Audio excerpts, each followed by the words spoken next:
Fala pessoal, Shalom no coração, muito bem-vindos a mais um devocional. Gratidão por sua presença aqui. É sempre muito bom começar o dia mergulhando na palavra, tendo você aqui comigo no canal. Abra sua Bíblia comigo em Provérbios capítulo 12. Estamos na série Provérbios. Está sendo uma bênção para mim, bênção para várias pessoas. Glória a Deus por tudo. E hoje nós vamos falar no capítulo 12 de Provérbios. Enquanto você abre a sua Bíblia, deixa um like nesse vídeo que é tão importante para que essa mensagem chegue a outras pessoas também. Se você é novo ou nova por aqui, se inscreve no canal, ativa o sininho das notificações e vamos que vamos. Provérbios capítulo 12, eu separei aqui alguns versículos. Gente, eu quero começar lendo os versículos 9 e o versículo 23, tá? Versículo 9 e 23. Embora sejam, os versículos estão distantes, né, dentro do capítulo, da estrutura do capítulo, mas eles falam basicamente na mesma direção, por isso eu juntei eles dois aqui para nós começarmos o nosso devocional de hoje. Olha o que diz, Provérbios 12, versículo 9. É melhor ser uma pessoa simples e ter a quem ajude que aparentar ser quem não é e não ter o que comer. Mais uma vez, é melhor ser uma pessoa simples e ter quem a ajude do que aparentar ser quem não é e não ter o que comer. Aí o versículo 23 vai falar o seguinte: o sábio não se gaba de seu conhecimento, mas os tolos mostram a todos a sua insensatez. Olha aí, meu Deus. Gente, pesado esse versículo, né? O sábio não se gaba de seu conhecimento, mas os tolos mostram a todos a sua insensatez. Notem que os versículos 9 e 23, eles vão caminhar na mesma direção. Qual é essa direção? De que nós precisamos falar menos e fazer mais. Todos nós, gente, não importa quem você seja, em que condição você esteja, nós precisamos falar menos e fazer mais. Ou seja, nos preocuparmos mais com o resultado das nossas ações do que apenas com as nossas palavras. Tem um ditado que diz que cão que ladra não morde, né? Cão que late não morde. Isso diz respeito a alguém que fala muito, mas faz pouco. Você conhece alguém assim? Alguém que se vangloria, né? Que coloca palavras louváveis sobre si mesmo, mas não entrega o resultado que tanto propaga. Então a Bíblia, há milhares de anos atrás, já nos sinalizava sobre isso. Nós temos que tomar cuidado para não sermos esse tipo de pessoa. Eu sempre enfatizo aqui nos devocionais. Às vezes, quando nós damos um exemplo, temos a tendência de lembrar de outras pessoas que estão ao nosso redor. Talvez você esteja dizendo aí, Thiago, você está falando, estou lembrando de fulano de tal, que é assim mesmo. Parece um cão que late, mas nunca morde. Mas a ideia do texto bíblico é sempre trazer uma correção ao nosso coração. Nós sondarmos minimamente, mesmo que você ache que não seja uma pessoa assim, humildemente, você precisa perguntar ao Senhor: Senhor, será que eu tenho sido realmente alguém que fala muito e faz pouco? Porque a própria Bíblia, ela já condena esse tipo de atitude. Note que o versículo 9 fala que é melhor você ser uma pessoa simples e ter resultados do que aparentar ser alguém que não é.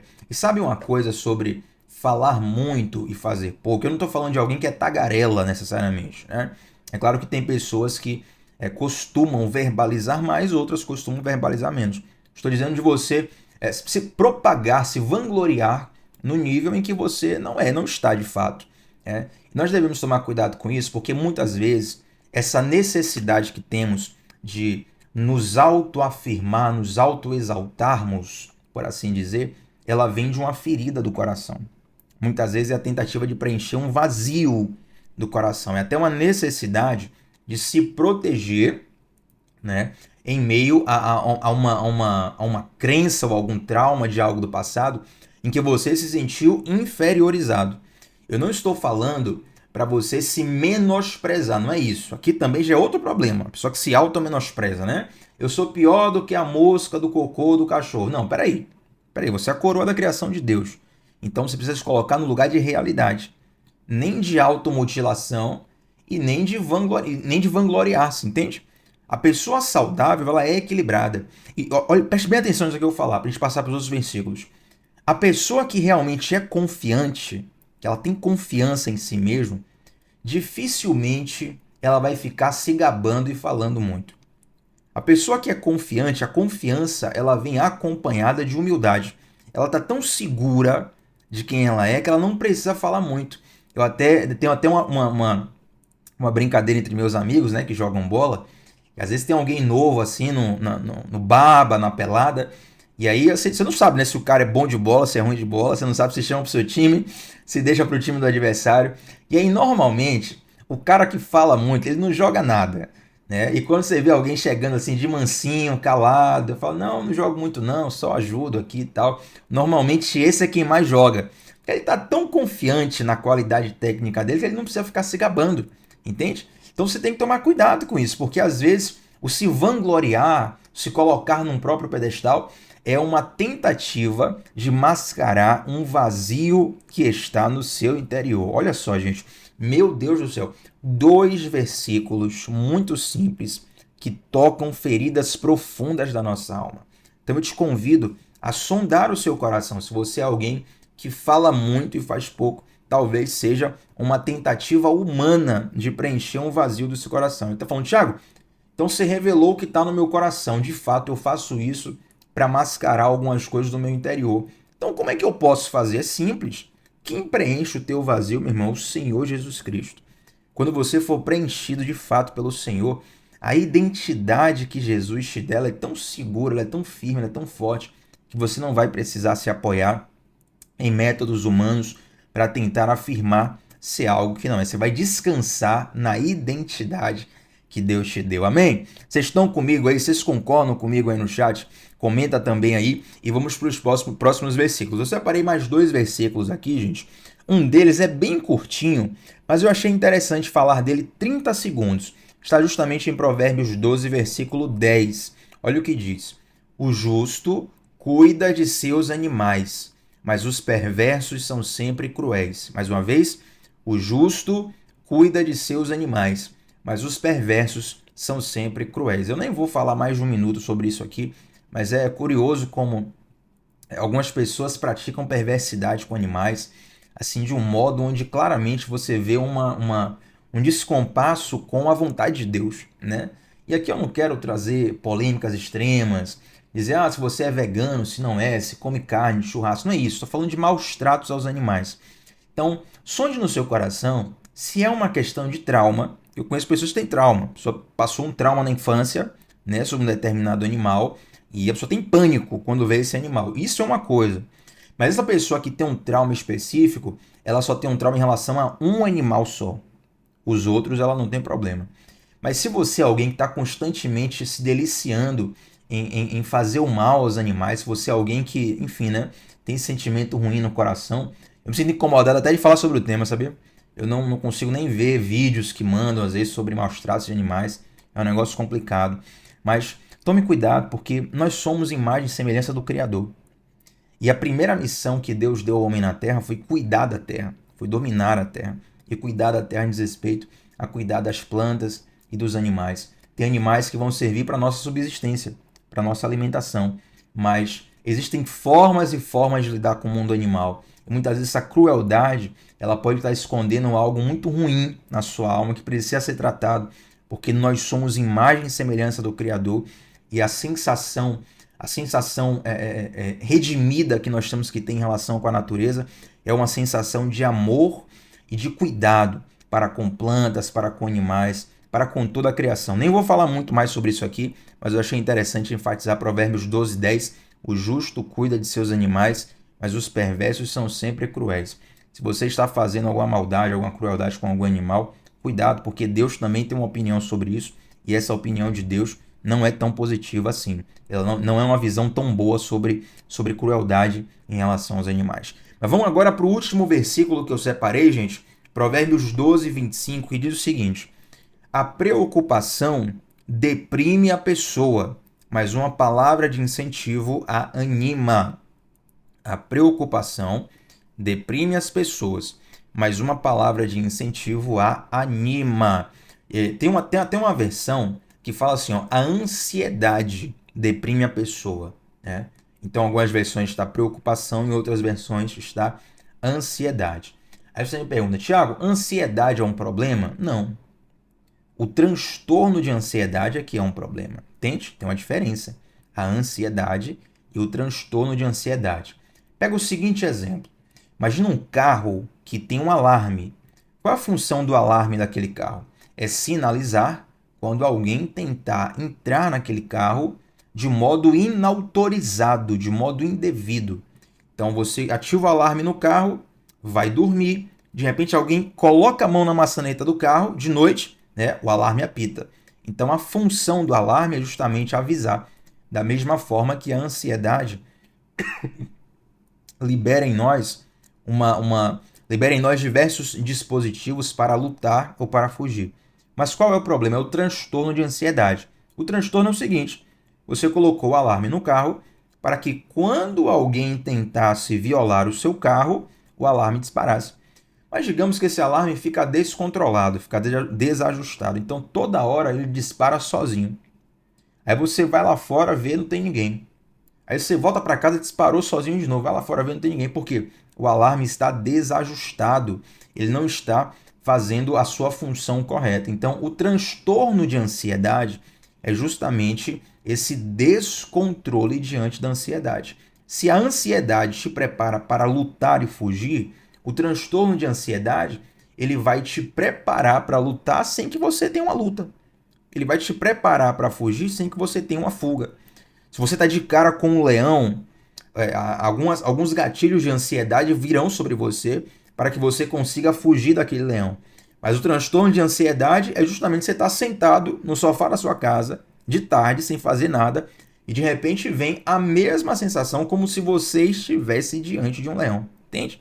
Então, o transtorno de ansiedade talvez o transtorno mais democrático do século, né? Porque ele alcança ricos, pobres, homens, mulheres, brancos, negros, brasileiros, estrangeiros, gordos, magros, altos, baixos.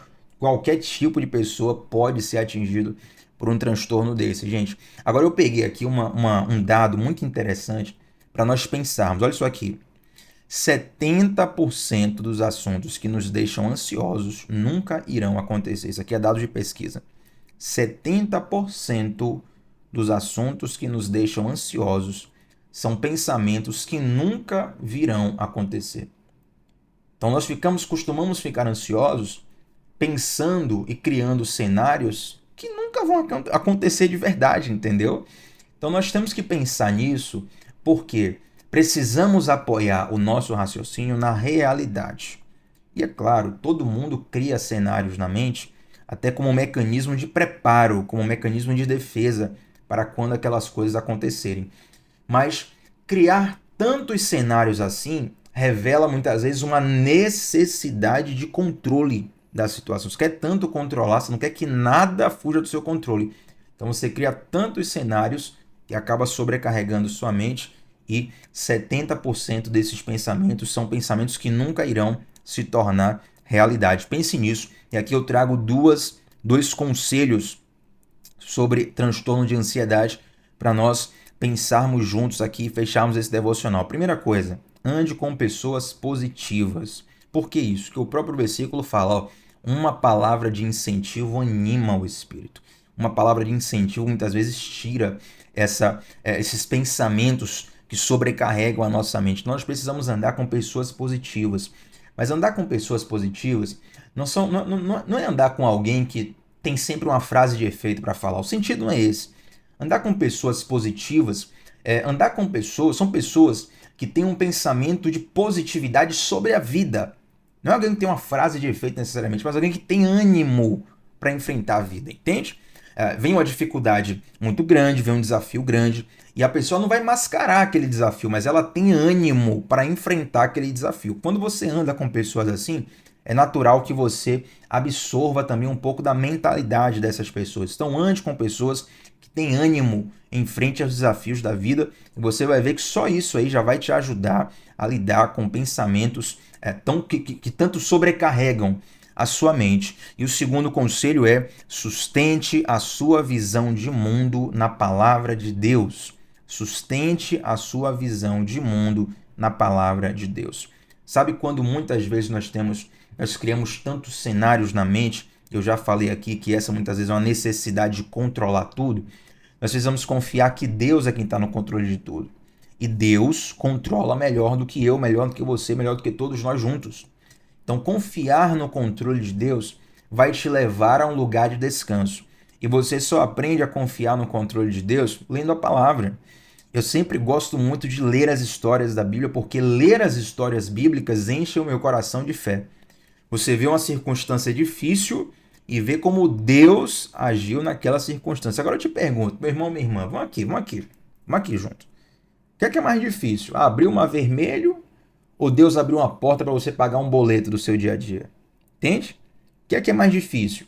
As 10 pragas do Egito ou um problema circunstancial que você está passando essa semana? Então, assim, quando você começa a ver as histórias bíblicas, você tem uma noção do tamanho do Deus que nós servimos. E esse Deus é tão maravilhoso, é tão poderoso, nos ama tanto que não tem como nós não descansarmos desse Deus. Tiago, então você nunca fica preocupado? Claro que eu me preocupo. Todo mundo se preocupa, gente. Eu não estou te convidando a viver despreocupadamente, porque a preocupação, como eu disse, ela te traz mecanismos de luta, de defesa ou até de fuga. Mas a questão é quando nós somos dominados pela preocupação. Aí você já não consegue pensar direito, você não consegue sentir direito, você não consegue enxergar a vida direito, entende? Então, para você sair dessa prisão mental, a solução é mergulhar na palavra de Deus. Porque conhecendo o Deus que você serve, você vai conhecer o poder de Deus, que é muito grande, e o amor de Deus por mim e por você, que são enormes. Então, mergulhando e lendo a palavra, mergulhando na palavra de Deus e lendo essa palavra, o nosso coração vai ser reajustado para o lugar correto. Amém, gente? Vamos orar juntos? Santo Deus, obrigado, Pai, por essa palavra. Eu te agradeço, Senhor, pelo seu rico amor, pela sua rica fidelidade. Deus, sabemos que muitas vezes pensamentos ruins nos assolam e sentimentos descontrolados tomam conta do nosso coração. Mas eu quero te entregar, Pai, a minha mente, o meu coração, e estendo essa oração a todos os que estão orando comigo nesse momento. Nós entregamos a nossa mente, o nosso coração a Ti, Deus, para que em Ti possamos descansar, sabendo que Tu é quem estás no controle de tudo e cuidando de tudo. Eu te agradeço, Senhor, em nome de Jesus. Amém. Gente, deixa um like nesse vídeo e deixa também um comentário de como essa palavra falou o seu coração, tá bom? Shalom no teu coração, até a próxima, a gente se vê por aí, gente. Tchau, tchau.